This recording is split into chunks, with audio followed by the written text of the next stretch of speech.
Israel और Iran के बीच तनाव फिर से भड़क गया है। अमेरिकी दौरे से लौटने के बाद इजरायली प्रधानमंत्री बेंजामिन नेतन्याहू ने इराक को चेतावनी दी है। नेतन्याहू ने ईरान के सर्वोच्च नेता आयतुल्ला अली खामेनी को 60 दिन की मोहलत देते हुए कहा है कि अगर 11 सितंबर तक अमेरिका से कोई परमाणु समझौता नहीं होता तो इसके अंजाम की कल्पना भी नहीं की जा सकती। तेल अवीव लौटते ही नेतन्याहू ने कहा कि अगर ईरान ने तय समय सीमा में न्यूक्लियर एक्टिविटी नहीं रोकी तो इजराइल और अमेरिका मिलकर कार्रवाई करेंगे। उन्होंने दावा किया कि ईरान का न्यूक्लियर प्रोग्राम मिडिल ईस्ट की शांति के लिए सबसे बड़ा खतरा है और अरब क्षेत्र के समीकरण को बदल सकता है। ईरान ने धमकी का दिया जवाब। इजराइल की धमकी के जवाब में ईरान के विदेश मंत्री अब्बास अरगची ने भी तीखी प्रतिक्रिया दी और दो टूक जवाब दिया। उन्होंने कहा कि ईरान तभी बातचीत के लिए तैयार होगा जब अमेरिका अपनी गलती माने और ईरान से माफी मांगे। साथ ही अमेरिका को हमलों में हुए नुकसान का मुआवजा भी देना होगा। अरागची ने ये साफ कर दिया कि जब तक अमेरिका इन शर्तों को नहीं मानेगा, ईरान किसी भी बातचीत में हिस्सा नहीं लेगा। इसका सीधा मतलब ये है कि नेतन्याहू द्वारा दी गई 60 दिन की मोहलत के अंदर किसी भी समझौते की संभावना बेहद कम है। दरअसल नेतन्याहू और ट्रंप प्रशासन पहले ही साफ कर चुके हैं कि वे किसी भी कीमत पर ईरान को परमाणु हथियार नहीं बनाने देंगे। Aim right, achieve big. At KR Mangalam University, we provide you the platform to turn your dreams into reality. At KR Mangalam University. Netanyahu ने कहा, ईरान न सिर्फ इजराइल को खत्म करना चाहता है बल्कि अमेरिका के लिए भी बड़ा खतरा बन चुका है। अब वक्त है निर्णायक कदम उठाने का। अमेरिका और इजराइल के सामने क्या विकल्प? अगर ईरान 11 सितंबर तक परमाणु कार्यक्रम रोकने और अमेरिका से डील करने के लिए तैयार नहीं होता तो अमेरिका और इजराइल के पास कुछ ये विकल्प हो सकते हैं।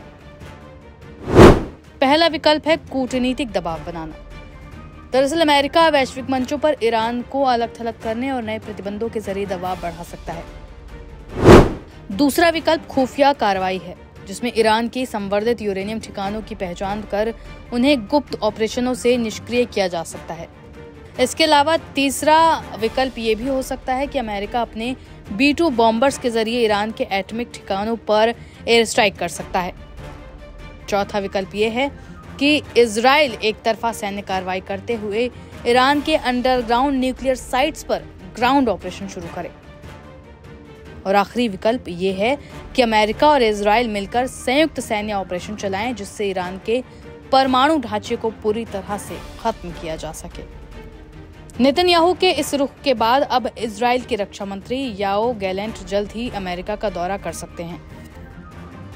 वे ट्रंप समर्थक अमेरिकी अधिकारियों से मिलकर आगे की रणनीति पर चर्चा करेंगे। इस यात्रा को 11 सितंबर से पहले एक निर्णायक कूटनीतिक कोशिश के रूप में देखा जा रहा है। इस बीच इजरायली सैन्य अधिकारी का कहना है कि ईरान का परमाणु कार्यक्रम अब भी सुरक्षित है और सक्रिय है। इससे साफ है कि अमेरिका और इजराइल का मिशन अभी अधूरा है और आने वाले 2 महीने वैश्विक राजनीति के लिए बेहद अहम साबित हो सकते हैं।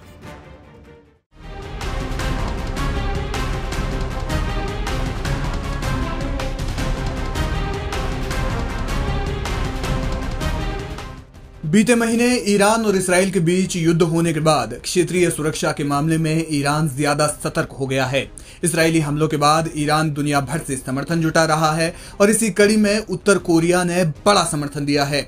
उत्तर कोरिया ने कहा कि अगर ईरान के साथ चल रहे युद्ध विराम समझौते का उल्लंघन दुश्मन करता है तो ऐसी स्थिति में उत्तर कोरिया ईरान के साथ मजबूती से खड़ा है। उन्होंने इसराइल और संयुक्त राज्य अमेरिका द्वारा हाल ही में किए गए हमलों को अंतर्राष्ट्रीय मानकों की निरर्थकता का प्रमाण बताया। दरअसल राजधानी तेहरान में उत्तर कोरिया के राजदूत हान सुंग-ओ ने ईरान की इस्लामिक गठबंधन पार्टी यानी हिज़्ब मोतालिफे ये इस्लामी के महासचिव मोहम्मद अली अमानी के साथ बैठक की। राजदूत हान ने इस्राएली आक्रमण के विरुद्ध ईरान के हालिया अभियानों की प्रशंसा की। उन्होंने ईरान के आत्मरक्षा के वैध अधिकार के प्रति उत्तर कोरिया के अटूट समर्थन को दोहराया।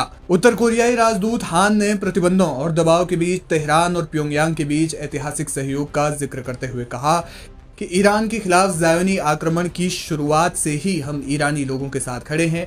पश्चिम पर भरोसा नहीं किया जा सकता और वो हमेशा स्वतंत्र पूर्वी देशों की संप्रभुता को कमजोर करने की कोशिश करता रहता है।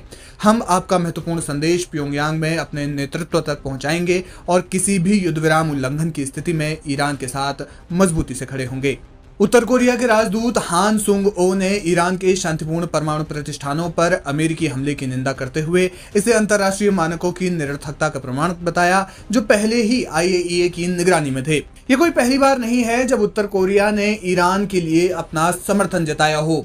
इससे पहले भी उत्तर कोरिया ईरान का परमाणु संवर्धन अपने देश में करवाने की बात कह चुका है, ऐसा कई रिपोर्ट दावा करती हैं। Aim right, achieve big. At KR Mangalam University, we provide you the platform to turn your dreams into reality. At KR Mangalam University.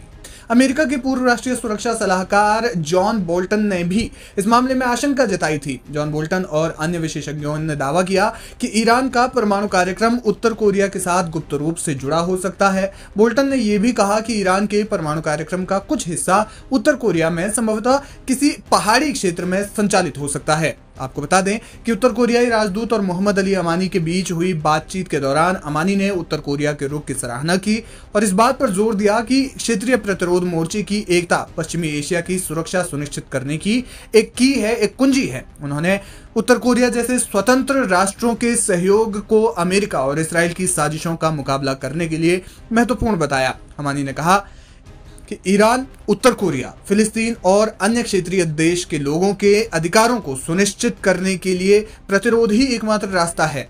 Iran, Uttar Korea, रूस और चीन का गठबंधन किसी एक नई व्यवस्था को आकार दे सकता है। इस तरह के सहयोग से उत्पन्न होने वाली निवारक शक्ति ही युद्ध विराम बनाए रखने की सबसे बड़ी गारंटी होगी। उन्होंने उत्तर कोरिया जैसे स्वतंत्र राष्ट्रों के सहयोग को अमेरिका और इसराइल की साजिशों का मुकाबला करने के लिए महत्वपूर्ण बताया।